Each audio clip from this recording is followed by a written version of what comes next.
Our story today is called The Line of Least Resistance. It was written by Edith Wharton. Here is Larry West with the story.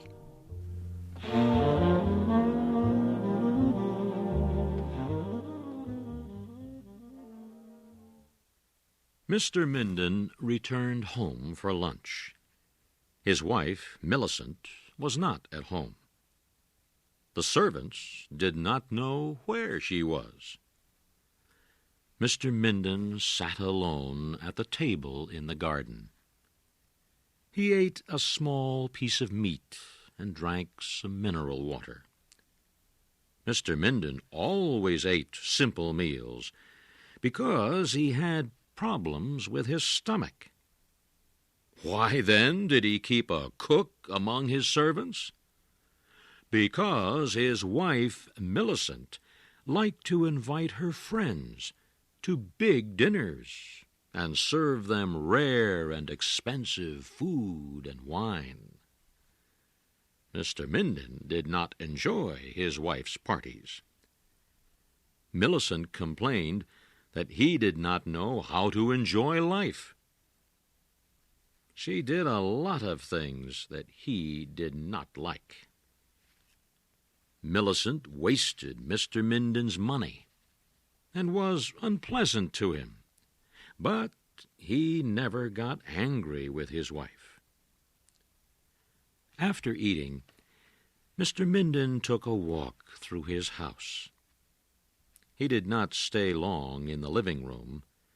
It reminded him of all the hours he had spent there at his wife's parties. The sight of the formal dining room made him feel even more uncomfortable. He remembered the long dinners where he had to talk to his wife's friends for hours. They never seemed very interested in what he was saying. Mr. Minden walked quickly past the ballroom where his wife danced with her friends.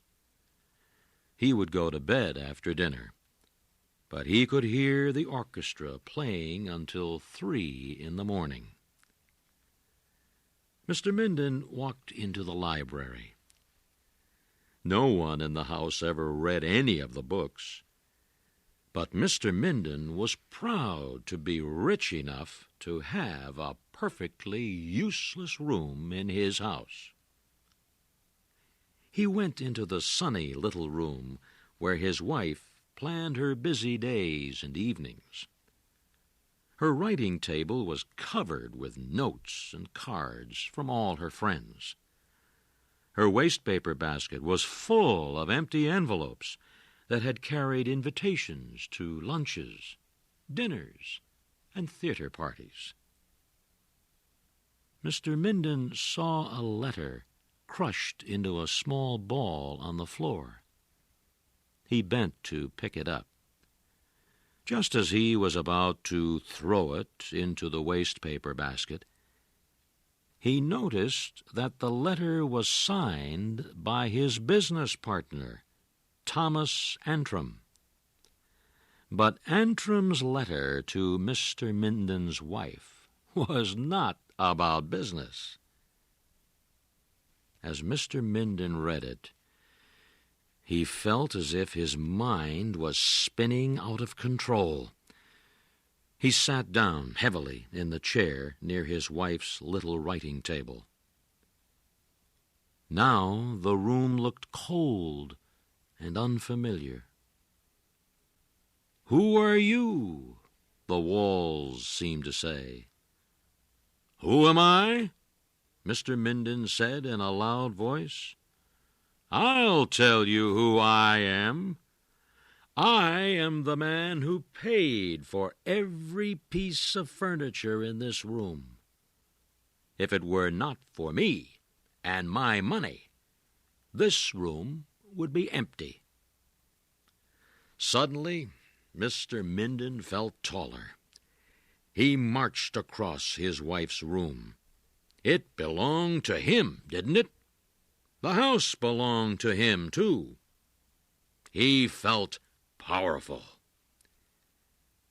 He sat at the table and wrote a letter to Millicent. One of the servants came into the room. "Did you call, sir?" he asked. "No," Mr. Minden replied. "But since you are here, please telephone for a taxicab at once." The taxi took him to a hotel near his bank. A clerk showed him to his room. It smelled of cheap soap. The window in the room was open, and hot noises came up from the street. Mr. Minden looked at his watch. 4 o'clock. He wondered if Millicent had come home yet and read his letter. His head began to ache, and Mr. Minden lay down on the bed. When he woke up, it was dark. He looked at his watch. 8 o'clock. Millicent must be dressing for dinner. They were supposed to go to Mrs. Targe's house for dinner tonight. Well, Mr. Minden thought, Millicent would have to go alone. Maybe she would ask Thomas Antrim to take her to the party. Mr. Minden realized he was hungry. He left his room and walked down the stairs to the hotel dining room. The air, smelling of coffee and fried food, wrapped itself around his head. Mr. Minden could not eat much of the food that the hotel waiter brought him. He went back to his room, feeling sick. He also felt hot and dirty in the clothing he had worn all day. He had never realized how much he loved his home. Someone knocked at his door. Mr. Minden jumped to his feet. "Minden?" a voice asked. "Are you there?" Mr. Minden recognized that voice. It belonged to Lawrence Macy. 30 years ago, Macy had been very popular with women, especially with other men's wives. As a young man, he had interfered in many marriages. Now, in his old age, Lawrence Macy had become a kind of marriage doctor. He helped husbands and wives save their marriages. Mr. Minden began to feel better as soon as Lawrence Macy walked into his hotel room. 2 men followed him. One was Mr. Minden's rich uncle, Ezra Brownrigg.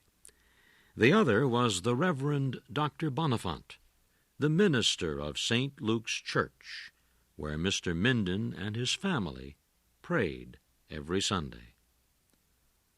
Mr. Minden looked at the 3 men and felt very proud that they had come to help him. For the first time in his married life, Mr. Minden felt as important as his wife Millicent. Lawrence Macy sat on the edge of the bed and lit a cigarette. "Mrs. Minden sent for me," he said. Mr. Minden could not help feeling proud of Millicent. She had done the right thing. Macy continued, "She showed me your letter. She asks you for mercy." Macy paused and then said, "The poor woman is very unhappy, and we have come here to ask you what you plan to do." Now, Mr. Minden began to feel uncomfortable. "To do?" he asked. "To do? Well, I plan to leave her." Macy stopped smoking his cigarette. "Do you want to divorce her?" he asked. "Why, yes. Mr. Minden replied. Macy knocked the ashes from his cigarette. "Are you absolutely sure that you want to do this?" he asked. Mr. Minden nodded his head. "I plan to divorce her," he said loudly. Mr. Minden began to feel very excited. It was the first time he had ever had so many people sitting and listening to him. He told his audience everything, beginning with his discovery of his wife's love affair with his business partner, and ending with his complaints about her expensive dinner parties.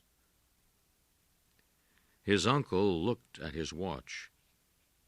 Dr. Bonifant began to stare out of the hotel window. Macy stood up. "Do you plan to dishonor yourself, then?" he asked. "No one knows what has happened. You are the only one who can reveal the secret. You will make yourself look foolish." Mr. Minden tried to rise, but he fell back weakly. The three men picked up their hats. In another moment, they would be gone. When they left, Mr. Minden would lose his audience and his belief in himself and his decision. "I won't leave for New York until tomorrow," he whispered. Lawrence Macy smiled. "Tomorrow will be too late," he said. "Tomorrow, everyone will know you are here." Macy opened the hotel room door. Mr. Brownrigg and Dr. Bonifant walked out of the room. Macy turned to follow them when he felt Mr. Minden's hand grab his arm. I will come with you," Mr. Minden sighed. It's for the children." Lawrence Macy nodded as Mr. Minden walked out of the room. He closed the door gently.